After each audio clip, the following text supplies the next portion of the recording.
Is it gonna? Welcome to Inspirational Moments. I'm your host, Tanisha J, and today we're going to have an amazing show. I want you guys just to know that every time we have a guest on the show, I do know that it's Holy Spirit orchestrated, just because I pray for every single show, because I want to make sure that we're actually utilizing what we need on today. So today, you're going to be getting your inspirational moments from Dr. Shawn Denise Witt. She's an amazing woman. So I'm going to go ahead and let her introduce herself to you guys. Thank you so much for accepting the invitation to be on the show on today.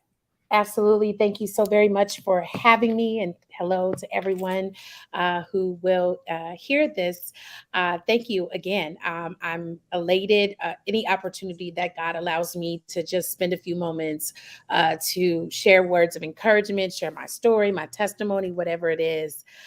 So I'm here as the global strategist, all things strategy. So I have my hand in kind of a multitude of different things. I'm a professional educator by day, and I own multiple businesses. My passion bleeds heart for ministry. Anytime I'm put in an opportunity to just do God's will and serve God's people, I am most elated. Well, I am glad that you're on the show on today, because I do know, just reading over your bio and just looking at everything you do, you are a woman that we need for today. There's just so many things that's going on, and uh, Yes. we do need right now words. And so I'm just glad to have you on the show.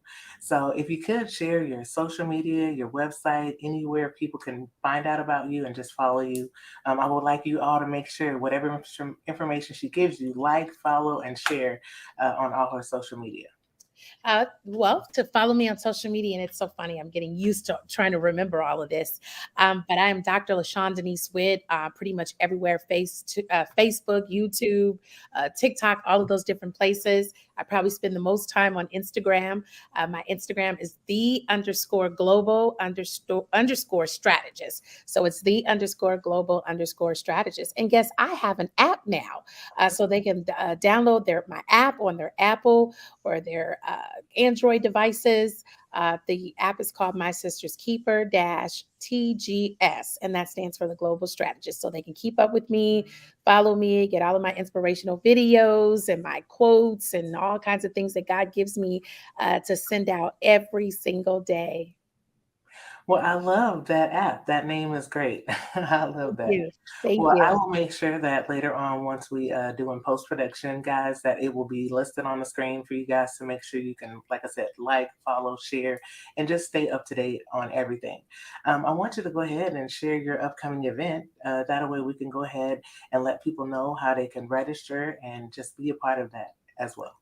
Well, I am actually sitting right where my event is going to be taking place. It opens this Wednesday evening. It is the Wonder Woman Conference.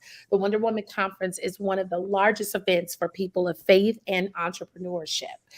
So, this is going to be a week long conference that features some of the most dynamic speakers who operate prophetically and in entrepreneurship. They are men and women of faith. They're going to be coming to share their expertise. We're also going to have a couple of panels, and we're going to close out with a luncheon. So it's here in Houston, Texas. It starts this Wednesday on the 10th, and it goes all the way to Saturday, the 13th. And right now, we're still taking in person registration, or we have a virtual component where people can stream and watch all the services and the sessions. The website for that information, if you don't go to the app, is wonderwomanconference.com. So again, wonderwomanconference.com. We still have some opportunities for sponsorship and vendors. So excited on the move of God that's going to take place. So it's right here at the Hyatt Regency Houston West. And I do have to say, the afternoon and the evening sessions are free, open to the public for both men and women. So if they want to come out, they cannot do the registration. They are more than welcome to come in and be in person for free for the afternoon and evening sessions. Okay. And so I just wanted to ask a question of why did you choose the title Wonder Woman for the conference? I mean, what was behind that? Yeah, I've had that question quite a few times, and one of the things that I like to refer people to is when we were children, we had these kind of childhood, um, you know, characters and things that we liked.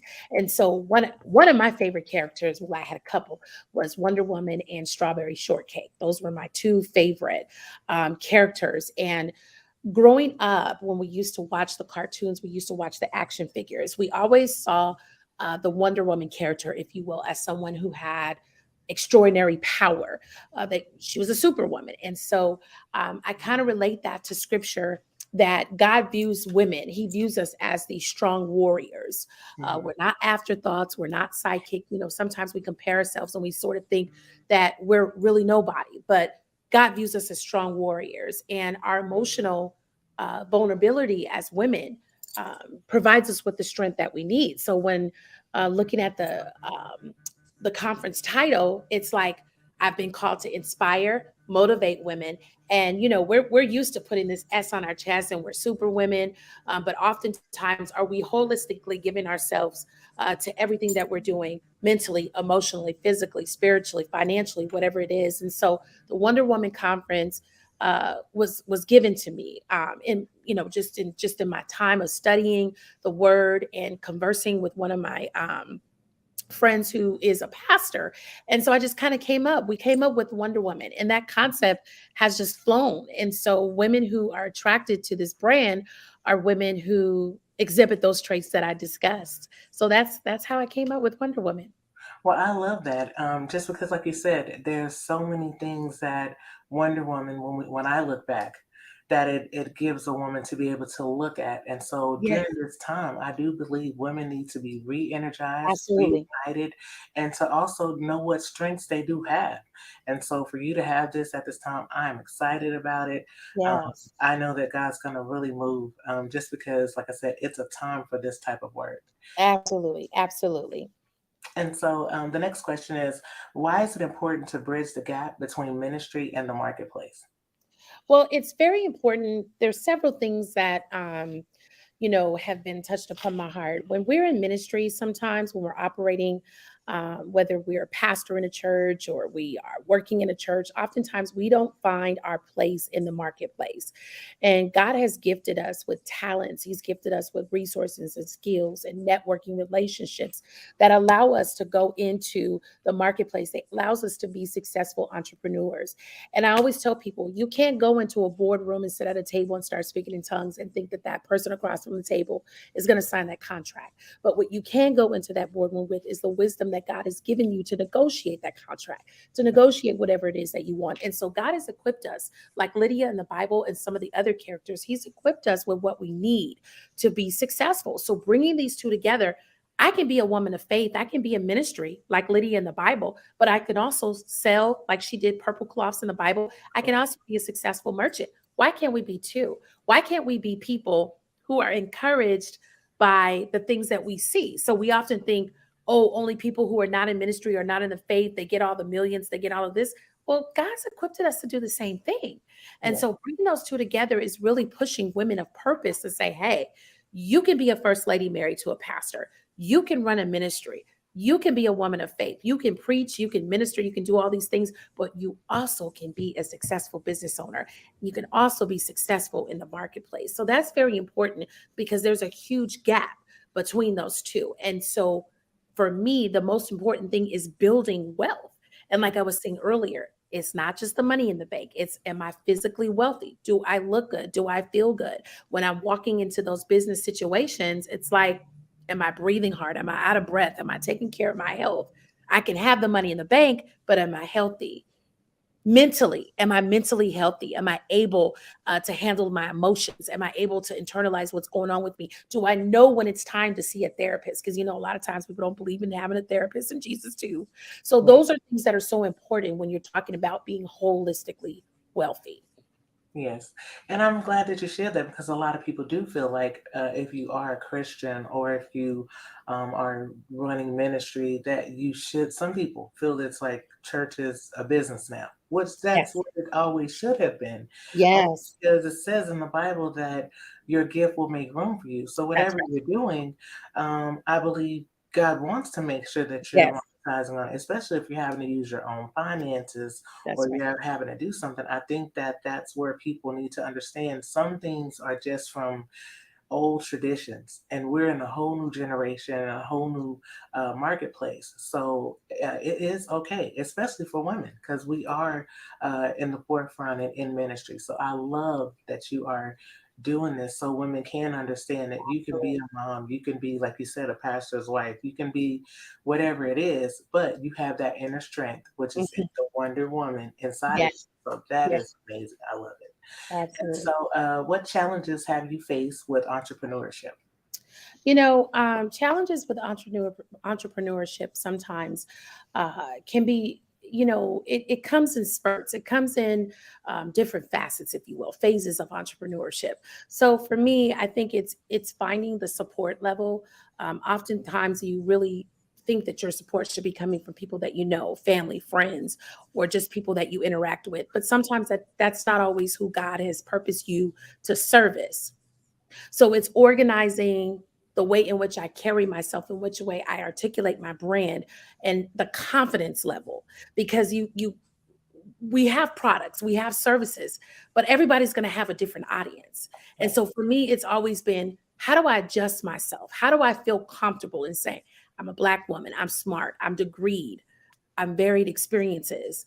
Definitely for me, I'm doing multiple things. So, how do I go into a situation where I'm able to sell myself? And I've had challenges with that, of feeling confident that I can offer the brand, even financially, making decisions financially.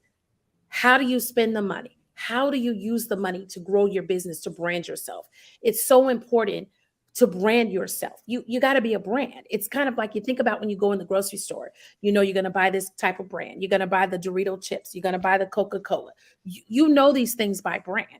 I want to shop with Dr. LaShawn. I need to know her brand. Her brand is the global strategist. She's all things strategy. So it's really taking the time. I have a Wealthy Women's Institute where I work with people to help them build their brand. It's Mhm. knowing your brand and knowing what it is in order to sell yourself. So that's the one exciting thing that I can honestly say that I've learned a lot from. And it took me a while, really, Tanisha, to get to that point. Mhm.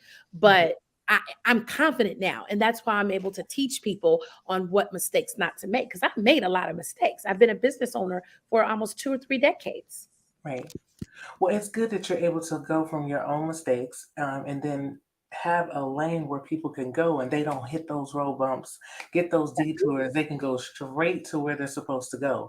Absolutely. Um, some people won't help you. And so I'm glad Yes. you say that you have Yes.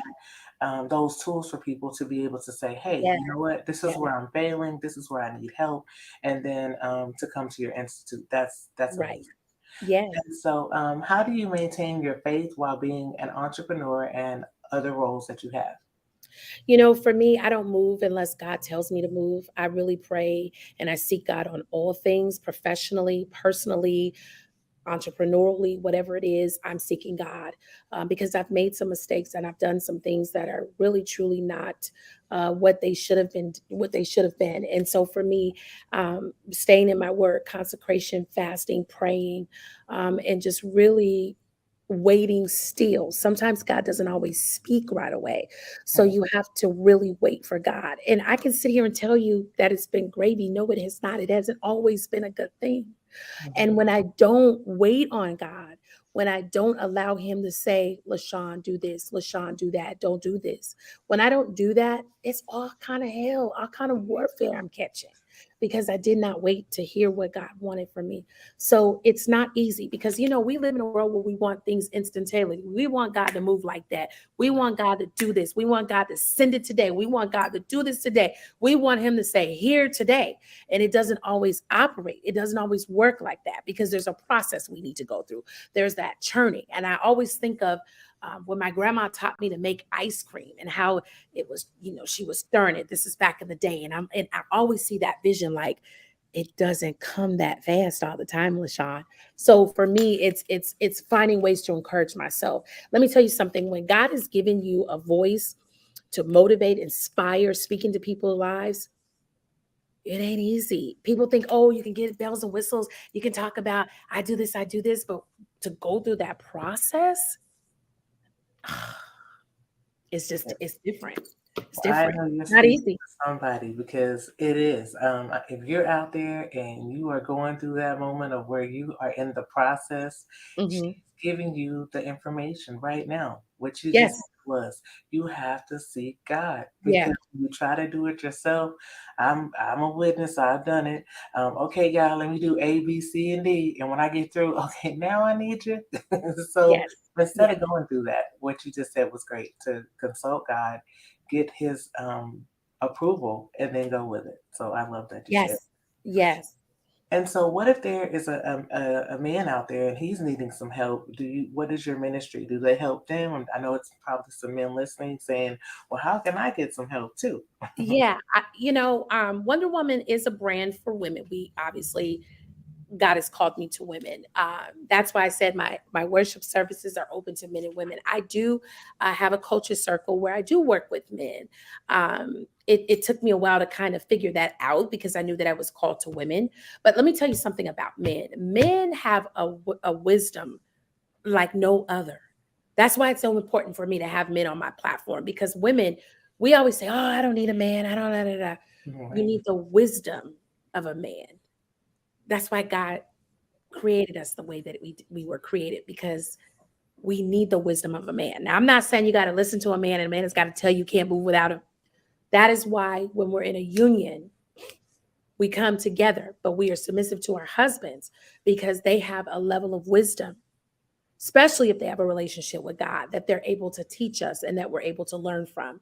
So it's important to have these relationships with men because they bring a different level of expertise and diversity to the right, table. Now, my brand may not be strong for every man, but there are men out here that need help with their vision.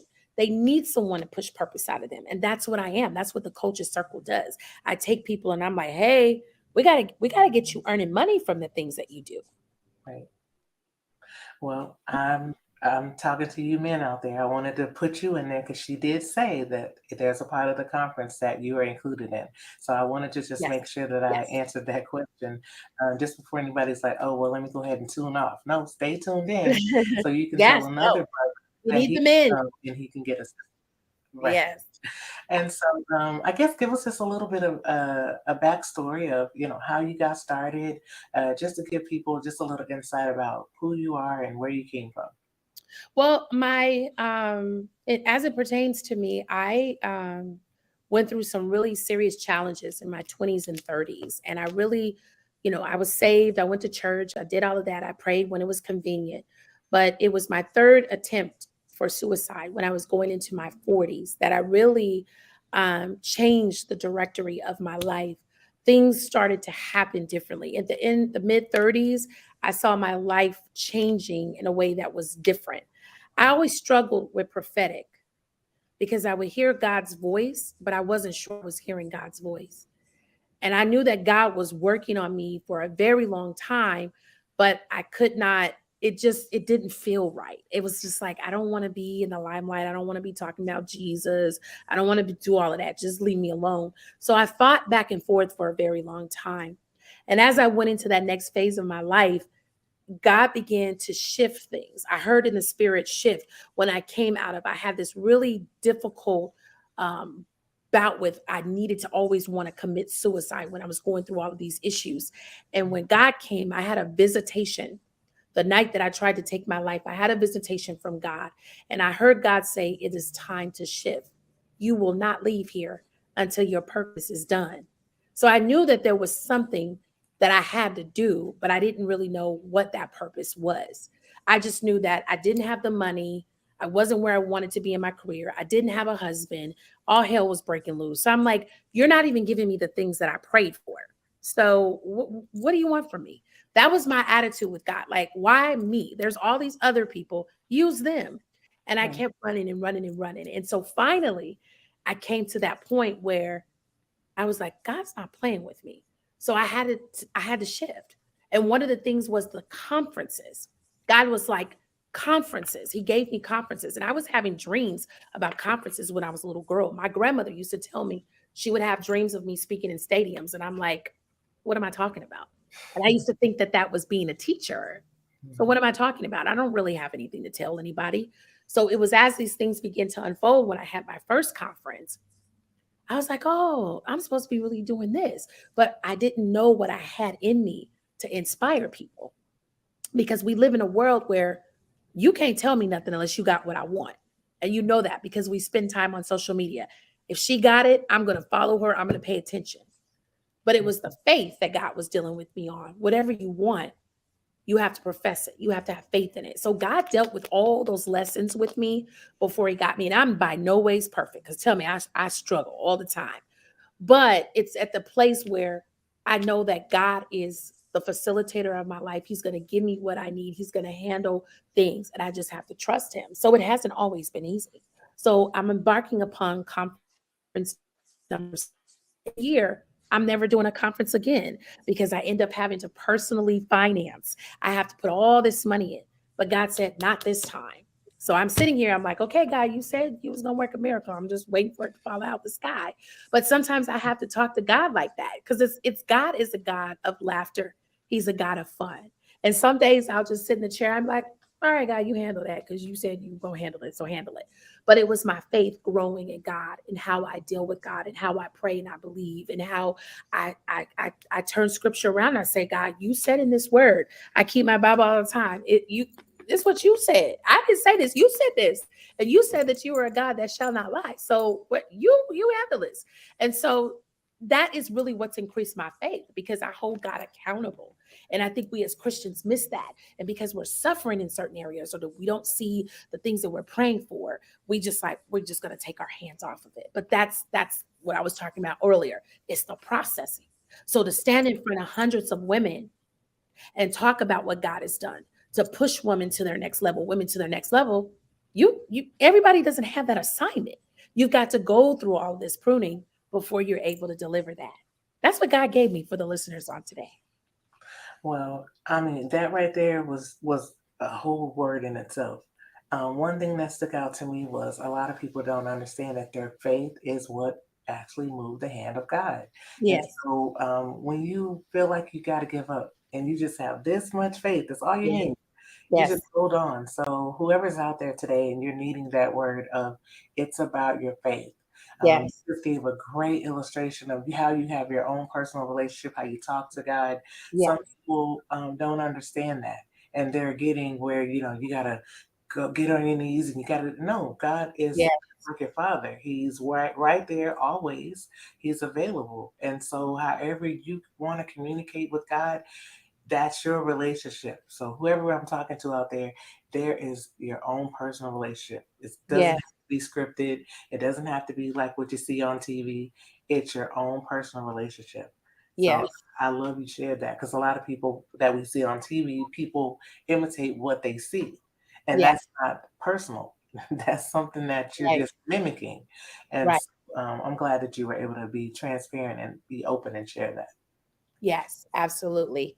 Well, So yeah, I definitely. I'm grateful anytime God gives me a voice or an avenue to say the things that I need to, yeah, um, and illustrate those things, and take you back to the word. I tell people all the time, if it's in the word, stand on it. yes.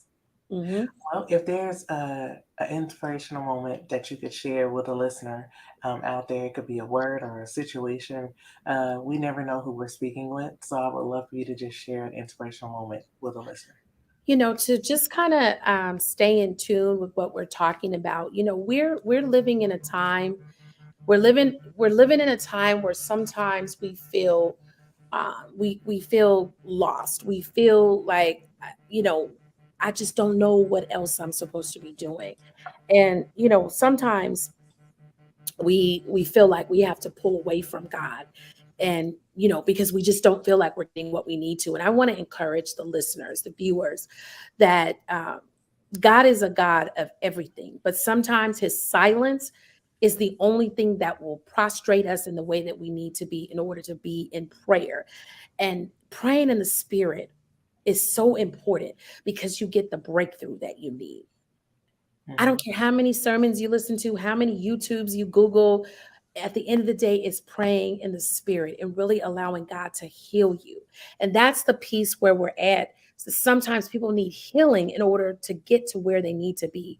And that was the moment, aha moment for me. It was like, I really can't do much if I'm not healed, because I'm ministering over a broken group of people, a broken audience, me being broken and bleeding that brokenness on people. So you have to be able to heal. You have to be able to tell God, hey, I surrender. I give my all to you. And that's the place that I have been in for some time before God was able to release me for this assignment.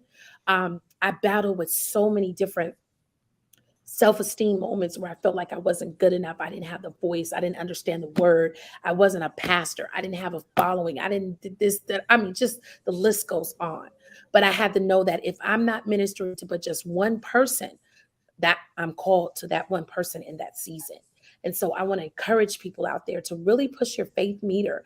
This is what this whole podcast has been about, is about faith, is about really trying to um, push yourself to the next level and really see that God is ready to move. And I just want to encourage people to stay in God. There's nothing like that. And I used to be one of those people that hear people like me and they're like, what? Why is it always this God, this and all that? But I promise you, when you get to the other side, it's kind of like jumping the broom. When you get to the other side, it's like, oh, God's got me. And no matter what you're dealing with, you know, at the end of the day, God is going to take care of it. Awesome. Yeah. Well, go ahead and re-give out the dates, the time, and where they can go on the app and follow you on social media for the people who just tuned in. Okay, so they can follow me, Shawn Denise Witt, on across all platforms. Instagram, the_global_strategist. The Wonder Woman Conference is here. We're getting ready in Houston, Texas. It starts Wednesday evening, May 10th, goes all the way till Saturday afternoon, May 13th, at the Hyatt Regency Houston West. For more information, you can go to wonderwomanconference.com. There's registration for in person, there's a virtual registration. Again, afternoon, evening services are free, open to the public. The hotel has free parking for all of my Wonder Woman guests. So there's no reason you cannot be here in this service. You can also stream with us live on YouTube and on my Facebook page. The conference sessions that are open to the public will be streamed live. So we're so excited. My 6th conference hosted by My Sister's Keeper, my ministry, the Wonder Woman Conference, where ministry and marketplace merges. All right. Well, I'm telling you, you guys are going to be in for a treat. If you can make it, if you can tell somebody about it, make sure you do, because this is going to be an epic event that's life changing. So at this time, I want to be able to give you a chance to do your hays, your what's ups, your shout outs to all your friends, your family, and your followers. Well, first of all, thank you again for everybody for tuning in to Inspirational Moments with Tanisha. It has been a blessing to sit here and share a little bit about myself. Hello to anyone out there that knows me or will start following me. I just want to again say to you that we are only here for a short time. And we need to use that time the way that God has purposed us to use that time. And I just want to thank you all for the opportunity to hear my voice. If there's anything that I said on this evening, I pray that it blesses you. All right. Well, you guys just heard your inspirational moments with Dr. Shawn Denise Witt. All right. Stay tuned. We'll be right back with you guys.